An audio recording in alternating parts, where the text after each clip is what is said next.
Ricky Gervais absolutely hates Ellen's guts, and this time, he isn't holding back. What he's saying about Ellen should concern everyone, especially because it seems to confirm many of the rumors that have been circulating for years. One family has even claimed that Ellen tried to steal their children. So, what exactly did Ricky say? How did Ellen react? And is Ricky Gervais putting himself in danger by speaking out? We're going to cover all of that and more in this video. For years, Ellen DeGeneres was the undisputed queen of daytime television. Her face was everywhere, and her message was simple: be kind. Millions of viewers believed it.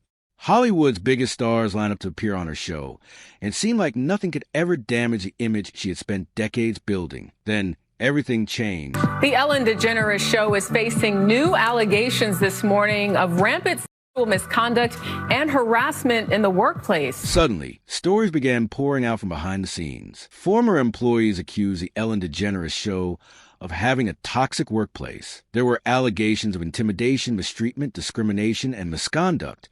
The friendly image that made Ellen famous started to crumble almost overnight. Now, comedian Ricky Gervais is making even more explosive claims. According to Ricky, Ellen had far more power in Hollywood than most people ever realized, more connections, more influence, and more control. He also suggests there was a much darker side to her story than the public was ever allowed to see. When I say everything, I mean people. I honestly, everything about people annoy me. People annoy you? Oh, they're the worst. They are the worst. People are the worst. They're absolutely the worst. But what happens This if you... world would be better without them. At the time, many people dismissed Ricky's comments as nothing more than a joke. But now, with new rumors about Ellen going viral, people have started revisiting what he said. So, just how powerful was Ellen DeGeneres? We dug through the allegations, interviews, and reports to find out what really happened. And the deeper the story goes, the more surprising it becomes. Ricky argued that Ellen built her entire brand around being kind, yet she never seemed genuinely kind in the first place. According to him, her kindness felt forced. He isn't the only one with that opinion. Podcaster Joe Rogan and comedian Tom Dillon have also expressed similar views. A lot of people saying that someone who seems so nice is not nice at all. She doesn't seem nice, but that people have a very poor judge of character. She doesn't seem nice. It seems forced.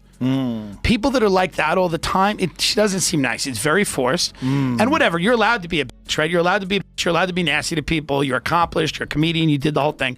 What you're not allowed to do is have a Guantanamo Bay situation in the backstage of your show where everybody's walking around afraid for their life, and it's like Abu Ghraib where they're hooked up to wires and they dogs have like around them. Yeah, she's got dogs and hoods. If an intern's late, they have a hood on. I don't support that.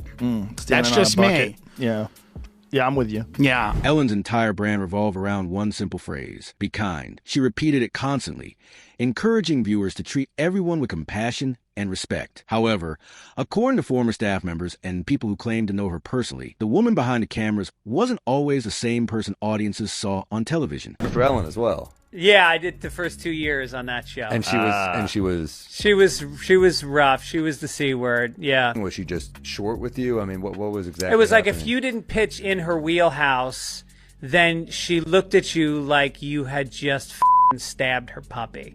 And then there was this process of pushing people out of the circle. And you want to be in the circle because there's a lot of fear going on. Yeah. And you're in or out. So there's a lot of it didn't really bother me that much because I'd written on a lot of shows before and I kind of knew what it was like to have tough bosses. Yeah. I wrote for Bill Maher. Sure. And so I was just tough enough, but then there was these first time writers who were, they used to cry. There was a lot of crying in the hallways. Wow. Ricky Gervais isn't the only person to make these claims. Many others have also alleged that people who actually knew Ellen understood just how difficult she could be behind the scenes. Also, we will have a hotline number later for you if you have been sexually assaulted at the Ellen DeGeneres program, which everyone that has ever worked there has apparently been goosed in the dressing room at the Ellen DeGeneres. What is going on at Ellen?